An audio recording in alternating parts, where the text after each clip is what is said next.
Deixa eu sair aqui. Perdi tudo agora. Stop, tchau. O eu também não é para eu também não como glúten? Ou carne? Ou lactose? Hoje em dia é difícil.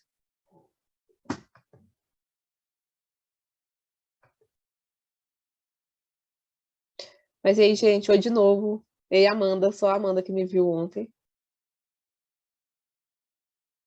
Já tá até acostumada comigo, né, teacher?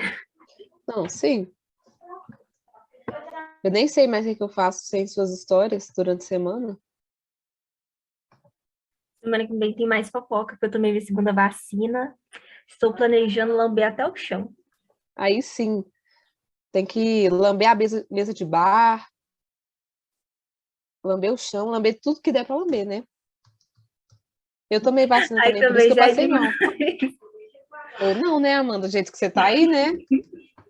Não, tá me dando efeito a vacina. Tá chata ela. Eu falei que você tem mais crush do que a gente teve aula na semana do ano inteiro. Não é Se a pra gente tanto. Eu não contar, tenho tanto assim, não. você só enrola, né? Tudo bem.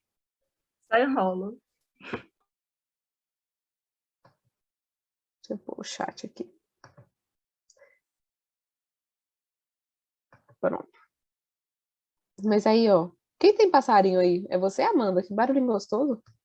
Eu tenho 8. Uau! Eu adoro pássaro. Eu tinha um, mas ele morreu. Aí a gente nunca teve outro.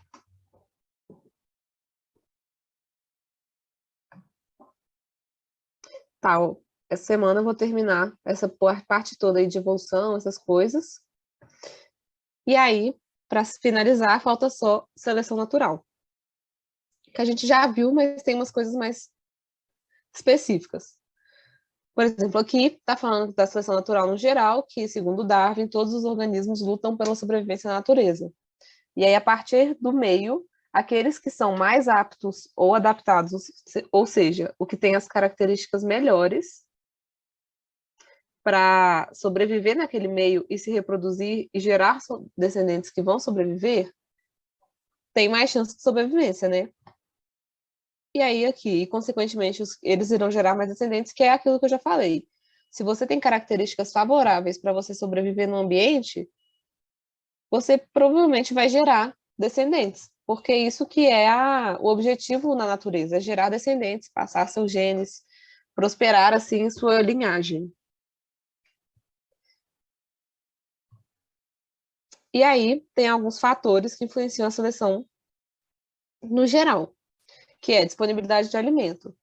Porque, por exemplo, se eu tenho alimentos que são muito difíceis de conseguir eles, vamos supor que tem um fruto numa árvore muito alta, e ele fica dentro de tipo uma casquinha, tipo noz. Ele fica dentro de um negócio. Só alguns animais que têm um bico que vai conseguir abrir aquela noz e que vão conseguir chegar lá em cima daquela árvore que vão conseguir pegar esse alimento. Ou seja, são poucas espécies que vão sobreviver ali. Então, a disponibilidade de alimento é muito importante.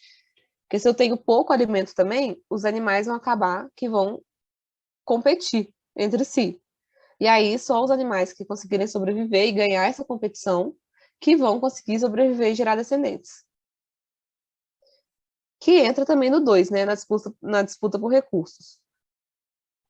E recursos não são só alimentos, né? São água, habitat, ou. Deixa eu pensar. Coisa para fazer ninho. Tudo é recursos, né? Qualquer coisa que eles precisam para sobreviver é um recurso. E 3, predadores e parasitas. Se eu estou num lugar que tem muitos predadores, a minha chance de sobrevivência vai ser menor, porque eu vou ter que estar sempre fugindo de predadores. E se eu não tenho habilidades para conseguir fugir disso, como a gente já viu numa outra aula, aquelas adaptações de mimetismo, que algumas espécies imitam outras para disfarçar e parecer que são venenosas e não são, tipo aquela cobra coral, ou então camuflagem, que os animais se camuflam no ambiente para fugir de predadores. Então, isso tudo são formas de adaptação e de características que fazem com que uma espécie sobreviva. E parasitas é a mesma coisa. Se eu estou num ambiente que tem muitos parasitas, eu vou estar sujeita a lidar com eles e ser contaminada, assim, né? Ser parasitada, e isso vai afetar a minha saúde. Então, se eu sou resistente a parasitas também, ou se eu consigo sobreviver em um ambiente sem pegar eles, eu vou ter mais disposição e vou estar mais apta a sobreviver naquele ambiente. Mas se eu pensar num lugar utópico, que não existe, na verdade até que existe, um lugar que não tem nenhum predador, não tem nenhum parasita, eu tenho muito alimento, a maioria das espécies vai conseguir sobreviver bem lá, porque eles não vão ter que competir entre si, eles não vão ter que fugir de predadores, eles não vão ter que se preocupar com parasitas, e todo mundo vai ter alimento suficiente. Então, a maioria das espécies vai só se reproduzir, não vai ter uma ação da seleção natural tão forte quanto em um local que teria esses fatores. E o 4, competição de reprodução, que é da seleção sexual, que eu vou falar um pouco mais na frente, que é aquilo de a disputa dos, normalmente, machos pela fêmea, essa coisa. Aí existem 3 tipos de seleção natural. Eu tô falando rápido ou vocês estão entendendo, gente? Porque o último horário eu sei que é difícil. Tô entendendo. Show. Qualquer coisa vocês falam. Aí tem 3 tipos de seleção. Inclusive, esse PowerPoint, esse slide ficou muito bonitinho. Eu achei ele super fofo. Que são a estabilizadora, a direcional e a disruptiva. A seleção estabilizadora, ela acontece em ambientes estáveis, ou seja, que tem um equilíbrio nele seja de alimento, de competição, de predadores. E na seleção estabilizadora, a média de indivíduos está bem adaptada, ou seja, a maioria das pessoas está bem adaptada, dos indivíduos está bem adaptado. Então, é favorável características da maioria. E como que isso funciona? Eu botei um gráfico aqui. Esse primeiro aqui de cima é o gráfico de toda a população. Tem todos esses... Pegou aqui do rato, né? Tem todas essas pelagens de ratos. E aí, na seleção estabilizadora, que é essa primeira de baixo, vai favorecer as características que estão no meio da curva. Ou seja, os extremos, as características extremas, não vão ser favoráveis, vai favorecer a maioria, que é o ratinho aqui no meio termo, né? No bege. E aí, seleciona negativamente as características extremas. Um exemplo disso eu coloquei asas médias, mas é porque tem um pássaro específico que na espécie existem pássaros com asas médias, asas longas e asas curtas. E aí, na tempestade, os de asas longas e de asas curtas, eles não sobrevivem. Ou seja, a tempestade, ela age como a seleção natural aí, e os que têm asas médias sobrevivem. Ou seja, é uma seleção que favorece a característica da maioria. Então, quando eles nunca vai ter uma discrepância muito grande e provavelmente nunca vão surgir espécies diferentes a partir dessa seleção. Porque está todo mundo ali na mesma, é a maioria que está sempre dando certo, então vai continuar sendo. E aqui, o outro exemplo são bebês de peso médio. Normalmente, em hospitais, quando nascem bebês, os que têm um peso muito elevado ou os que têm muito pouco peso não sobrevivem. Aqui, os que costumam sobreviver são os que têm um peso médio, que é essa coisa da maioria, de ficar no meio termo mesmo. Aí tem a seleção direcional, causada por uma mudança ambiental. Ou seja, tinha um ambiente lá do jeito que estava lá, igual sempre, e aí aconteceu alguma catástrofe ou alguma mudança, seja, sei lá, um fator climático, ou, sei lá, uma erupção, um tsunami, uma coisa que mudou o ambiente no geral. E aí as características que antes eram desfavoráveis, agora são favoráveis. No caso, eu pus 2 exemplos aqui, mas são muitos. Bactérias resistentes a antibióticos. Pensa, eu tenho toda a população de bactérias vivendo normal. Aí, a partir do momento, no meu corpo, né? A partir do momento que eu coloquei um antibiótico para combater elas, aquelas que são resistentes, que são normalmente poucas, que são características extremas, elas agora vão ser as mais adaptadas, porque elas vão sobreviver ao antibiótico que eu coloquei no ambiente delas. Só que, se eu não tivesse o antibiótico, todas as bactérias sobreviveriam igual. Então, não ia fazer diferença essa bactéria ser resistente ou não. Porém, a partir do momento que eu coloco o antibiótico, ela vira a mais adaptada. Ou os insetos resistentes a inseticidas, que é a mesma lógica. Mas um outro exemplo que acontece. Pensa... vamos supor, ó, tô num campo, e aí eu tenho uma espécie de um inseto que é verde. E aí, é um campo que tem pedra, campo, montanha. Então, tem insetos verdes, marrons, pretos, e todos estão vivendo bem, todos estão se reproduzindo. Só que aí chegou uma fábrica e começou a construir lá, nesse campo. E, consequentemente, começou a poluir o campo inteiro, fumaça, fuligem, carros, operários, e aí acabou com toda a estrutura verde que tinha lá. Ou seja, a partir de agora, os insetos que antes eram verdes não são mais bem adaptados naquele ambiente. Porque, pensa, fumaça, maquinário, isso faz com que eles se tornem uma presa fácil, porque antes eles estavam camuflados no ambiente. Agora eles chamam atenção, porque eles são verdes, eles são as únicas coisas verdes ali. Então, a partir de agora, os que eram pretos e marrons, ou acinzentados, vão começar a se adaptar melhor e se reproduzir mais, porque eles não vão ser caçados igual os verdes vão ser. Então, é isso. Seleção direcional, ela... Deixa eu pôr no gráfico.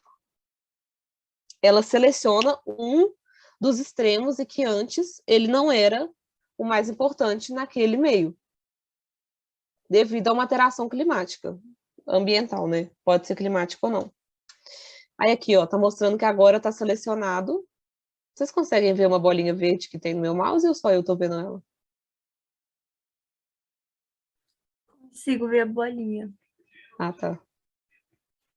Ela é meio azul, né? Não verde. Ah, eu vejo... É verde, verde e azul.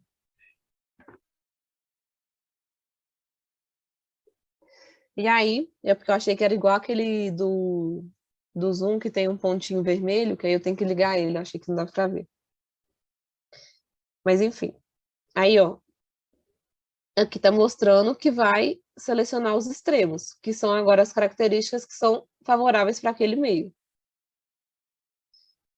E, por último, a seleção disruptiva, que favorece os indivíduos com características extremas, ou seja, os indivíduos que têm aquelas características medianas não são selecionados, ou seja, vai ser sempre uma minoria, o que seria uma minoria numa população normal. Que é o caso aqui desse último gráfico. Os do meio são poucos selecionados e os das extremidades são os mais selecionados. E aí eu coloquei exemplo pássaro bico fino e largo, que é mais ou menos aquele outro exemplo da árvore alta. Eu tenho um ambiente que eu tenho um tipo de alimento que eu só consigo... Tem dois tipos de alimentos. Um deles vai ser uma semente qualquer, que para eu conseguir pegar ela, o pássaro tem que ter o bico fino, ou um fruto que também está envolto daquela casca, tipo da noz. Ou seja, para eu pegar ela, eu tenho que ter o bico largo. Então, esses dois extremos vão ser selecionados, porque um pássaro que tem um bico no meio termo, ele não vai conseguir pegar nenhum dos dois tipos de alimentos. Então, ele vai acabar morrendo, porque ele não vai conseguir comer. E esses dois, o do bico fino e o do bico largo, vão ser selecionados.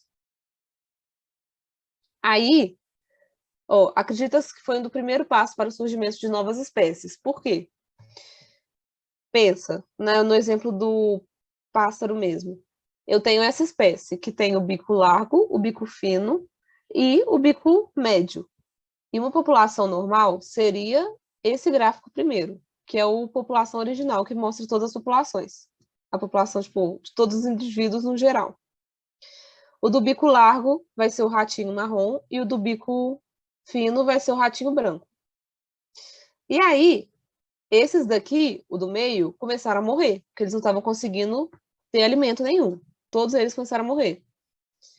E a partir disso, já que agora eu tenho 2 extremos vivos, que são esses dois, eu posso começar a desenvolver uma nova espécie a partir disso, porque já que eu tenho características completamente diferentes, de um bico fino para um bico largo, a partir disso, com o processo de seleção, podem se formar novas espécies, porque não tem o meio termo, então eles nunca vão se aproximar, porque a gente sabe que o que está no meio acaba morrendo. Então essas 2 espécies elas não vão se aproximar, a tendência é só se distanciarem cada vez mais, até a formação de uma nova espécie. Então Darwin analisou isso e ele falou que esse tipo de seleção foi o primeiro passo para o surgimento de novas espécies. Eu vou falar um pouco mais ainda de criação de novas espécies e tal.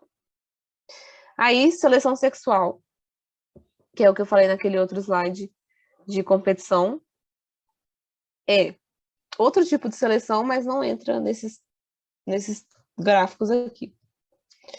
Porque ela não acaba necessariamente matando o indivíduo. Ele só não acaba se reproduzindo da forma com que ele gostaria, assim. Que é, indivíduos de um sexo, normalmente fêmeas, preferem se reproduzir com parceiros de determinadas características. Como que é aquilo que a gente já viu da conquista? O macho normalmente tem que conquistar a dança do acasalamento, ou então quando tem pássaros muito coloridos, ou os cantos, chifres, tudo isso são adaptações criadas pela seleção para animais conseguirem conquistar a fêmea. E por que isso acontece? Porque, igual eu sempre falo, o objetivo no meio animal é a reprodução, é passar seus genes para frente. E aí, a fêmea sempre vai carregar o óvulo em todas as espécies, então o macho que tem que ir atrás dela para conseguir fazer essa reprodução. Só que existem muitos machos que querem a mesma fêmea, porque da mesma forma que os machos têm características determinadas, as fêmeas também têm. Então, os machos acabam indo atrás dessas fêmeas. E aí, para conquistar elas, eles tiveram que se desenvolver diversas características físicas para essa conquista. E aí é de onde vem as cores, as danças, os cantos, porque tudo isso são formas de conquista no meio animal para que eles consigam se reproduzir e propagar seus genes. Isso aqui está falando luta de machos pela fêmea, mas não é meio uma luta, é uma competição. Eles vão estar sempre competindo pela fêmea e a escolha, sim, vai ser sempre da fêmea. Porque pensa, na gente mesmo, nos humanos, o sexo feminino sempre tem os óvulos contados. A gente já nasce com a quantidade de óvulos que a gente vai poder fecundar ou ovular durante a vida inteira. A gente não produz novos óvulos. E os machos produzem. Ou seja, a gente tem um número limitado de óvulos, então a gente tem que, assim, na espécie humana é diferente, né? Mas no caso, na natureza, a gente tem que escolher bem com quem eu vou gastar esses óvulos para eu poder passar meus genes da melhor maneira possível. E o macho não tem isso, porque, na mesma forma da espécie humana, o homem sempre vai produzir espermatozoides a qualquer momento. Os óvulos não. Óvulos, eles têm uma quantidade limitada durante toda a vida. Aí, ó, pus uns exemplos. Esse pavão aqui, ele é macho. O pavão fêmea, ele não tem essas penas coloridas assim. Porque é essa competição, ele tem que chamar atenção para ele ser selecionado pela fêmea. Ou então aquele passarinho bonitinho que eu mostrei em alguma aula para trás. Essa é a fêmea da espécie dele. Ou seja, ele tem que fazer tudo isso, tem que fazer essa dança, tem que ser colorido para chamar a atenção dela, para ele ser selecionado, porque ela tem, tipo, não poder, mas ela tem um número limitado, então ela vai ter que fazer uma escolha, enquanto o macho vai ter que competir para ser essa escolha. Ou então o alce. Esses alces, esses chifres dele pesam cerca de 30 quilos. Tipo assim, isso não é favorável biologicamente. Tipo, é pesado, deve atrapalhar para andar. Não ajuda ele em fazer as coisas no dia a dia, porque acaba sendo o empecilho. Só que ele tem, porque isso é uma forma de conquistar fêmeas. E aí tem essa competição, que os alces, eles brigam entre si, ou seja, quem tem o maior chifre, o chifre mais pesado, o chifre mais forte, acaba conquistando mais a fêmea. Ó, peraí que tem uma...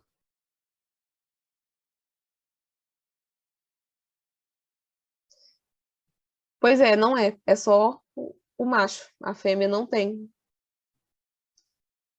Disney me iludiu, sim. O da fêmea é todo da mesma corzinha. Inclusive, tem um pavão branco que eu acho muito lindo, que eu vi pesquisando essas fotos. E aí, uma parte que fala daquilo da criação de novas espécies, que é bem, bem importante também. Ó, tem 4 fatores que atuam no equilíbrio gênico, que são a mutação e a seleção natural, e a migração e a deriva gênica. A mutação e a seleção natural, igual a gente já falou, elas alteram a frequência gênica. O que isso quer dizer? Que eu estou selecionando um tipo genético específico que vai ser propagado para novas gerações. Ou seja, o meio seleciona as características que vão ser passadas em diante. E as mutações também, porque a gente já viu que as mutações elas criam características novas, benéficas, que também vão ser propagadas. E isso altera a frequência gênica.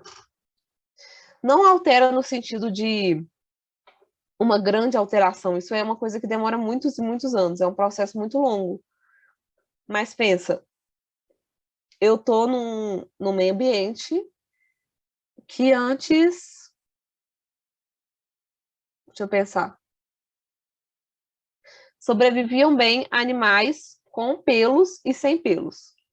Vamos supor que tem um animal careca por aí. E aí aconteceu alguma coisa durante o passar dos anos, sei lá, aquecimento global, qualquer coisa, que fez com que os animais carecas não sobrevivessem mais. E aí eles foram morrendo aos poucos, ou seja, a seleção natural e a mutação fizeram com que os animais que têm pelos sobrevivessem mais naquele meio. E isso fez com que, a partir dali, todos os animais que foram se reproduzindo tivessem pelos. Todos não, mas a maioria. Então, acabou que antes, um lugar que eu tinha animais carecas e com pelos, eu ia falar pelados. Só que pelados parece que é careca também, né? Que engraçado. Tomates pelados. Você pensa em tomates sem a pele ou com a pele? Enfim, viajei, gente, foi mal. Mas, enfim, teriam os animais carecas e animais com pelos. E depois disso, só tinha os animais com pelos, ou seja, a frequência ficou diferente, porque agora a frequência favorece os com pelos. Deu para entender? Sim. E aí, migração e deriva gênica sempre diz da formação de novas espécies, que eu vou mostrar 2 fotinhos. Essa primeira aqui é de migração, que acontece, ó, tinha essa ilhazinha aqui que só tinha os animais amarelinhos. E aí chegou os imigrantes, né? Pode pensar também na questão humana. Pensa, Brasil antes dos portugueses colonizarem. Tinham os indígenas no território brasileiro e aí chegaram os imigrantes portugueses, brancos.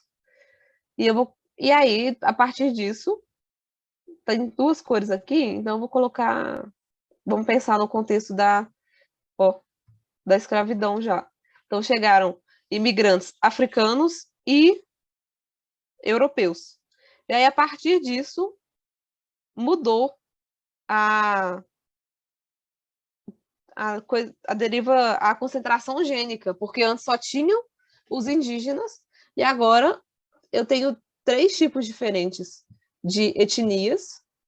Isso altera a minha concentração gênica, e a partir disso, eu posso criar uma nova espécie, assim por dizer, uma nova. Falando agora no termo animal, eu posso criar uma nova espécie, porque vai ter uma mistura gênica, e a partir disso eles podem ir se diferenciando. Da mesma forma que acontece nessa segunda foto, é a deriva gênica, que acontece quando, por exemplo, teve um desastre. Desertificação aqui nessa ilha, que antes era toda florestada, aí ela virou um deserto inteiro, e só ficou esse pontinho aqui, que são 3 vermelhinhos e 2 amarelos, ou laranjas. Não, são laranjas. E aí depois, quando reflorestou de novo, antes, onde tinha predominância de laranjas e amarelos, agora a predominância de vermelhos e laranjas, porque foram os que sobreviveram. E um outro exemplo que não está aqui é quando foi o que Darwin falou daqueles passarinhos das Ilhas Galápagos. Eu tenho uma ilha, vamos pegar essa ilha daqui mesmo, ó. Essa daqui? É. Esse deserto, vamos supor que teve um terremoto e partiu a ilha no meio. Quando eu parto a ilha no meio... Não, eu quero partir a ilha no meio, não.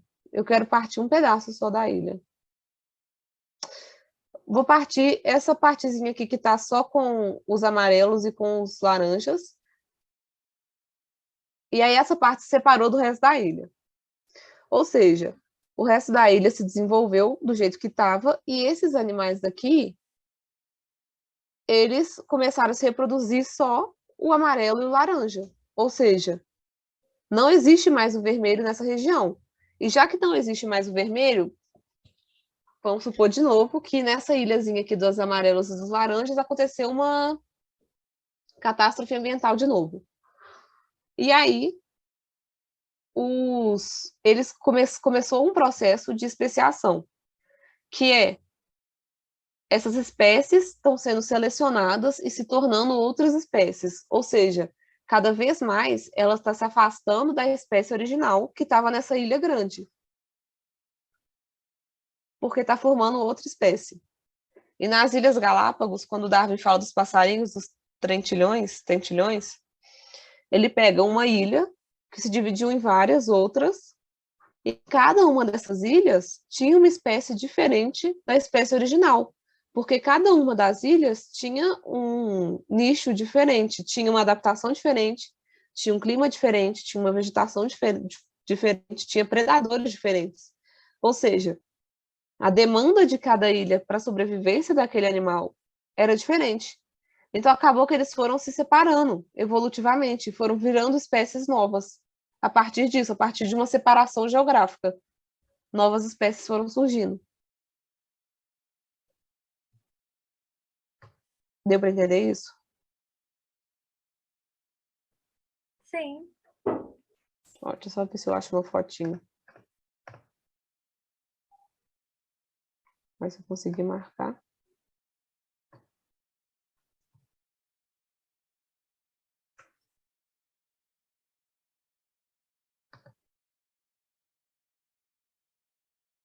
É, aqui, ó.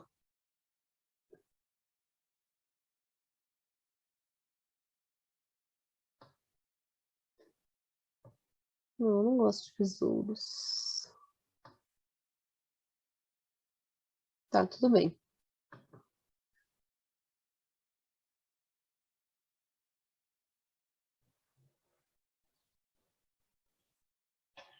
Aqui, ó.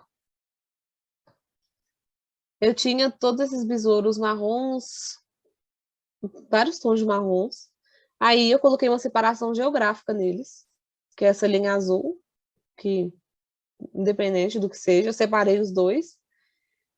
E aí, esse lado aqui começou a desenvolver besouros mais puxados para o tom do verde, e esse aqui para um marrom mais claro. E aí, no final das contas, todos os besouros que estavam em cima ficaram verdes e os de baixo um tom de marrom mais claro.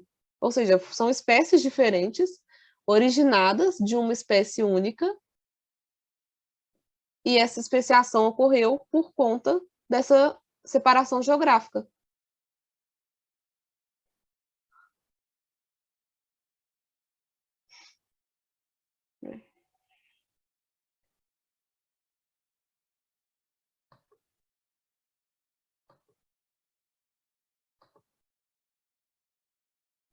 Pronto.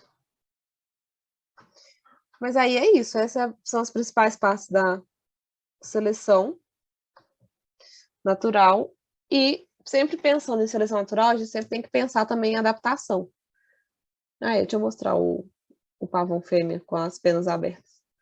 A adaptação, ela está sempre relacionada com a seleção natural, porque é por meio da adaptação gerada pela seleção natural que as espécies sobrevivem.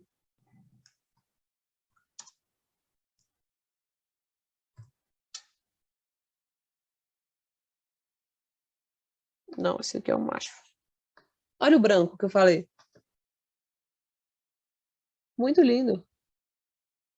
É bonito mesmo. É porque quando você pesquisa pavão, fêmea, aparece com essas penagens tudo aberta. Eu realmente achava que a fêmea também tinha essa parte colorida. Pois é, eu também achava, até eu descobrir que não. Aqui, ó. Essa foto daqui, o de trás é o macho e esse da fêmea, esse da frente é a fêmea. Ela não é colorida assim. O que é bem justo, né? Vamos combinar.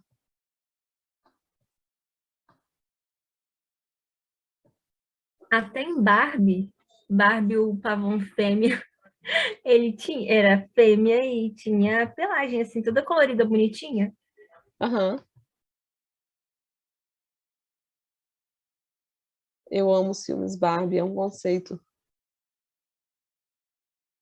Ah, bonitinho. Eu quero um filhote de pavão, olha que coisa adorável. Mas enfim. Depois, se vocês quiserem ver, tem um documentário muito bom. Acho que tem no Netflix e tem online também, que chama Dança dos Pássaros. É esse aqui, que só tem esses pássaros diferentões numa ilha.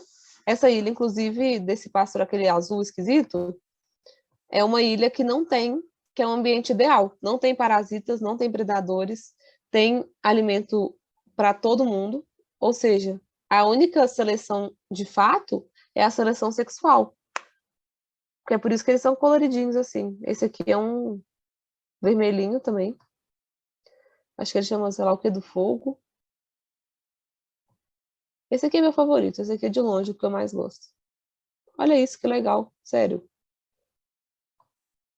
Pensei que era um rabisco a primeira vez que você mostrou. Sabe esses rabiscos do WhatsApp? Que fica parecendo De um desenho pente. assim. Aham. Isso. Eu pensei que era isso. Depois que você falou que é um passarinho, eu tô assim. Ela desenhou esse passarinho? Eu criei. Não, ele é de verdade. Muito legal, ele é muito legal. Mas enfim, gente, aí é isso. Aí semana que vem eu continuo na próxima matéria de bactérias. Alguém tem alguma dúvida? Minha única dúvida é, essa espécie de passarinho preferido seu tem extinção? Não. Só que ela é Então, exclusiva pensei que era. desse lugar, que é nas ilhas, numa ilha, que eu não tô lembrando o nome exatamente, ou lugar, mas enfim, é uma ilha específica que não tem competição, que é um ambiente perfeito para espécies no geral. E ele não está extinto, ele só vive lá de boa. Ele não precisa migrar também. Entendi. É porque espécie de pássaro assim diferente, então, na maioria das vezes costuma estar em extinção, né? Deve que lá deve ser um local difícil do ser humano acessar para ele estar de boa lá. Sim. Não tem predadores, não tem nada. E se eu não me engano, virou um lugar de preservação também, né? Porque aí não pode nem entrar, né, se quisesse.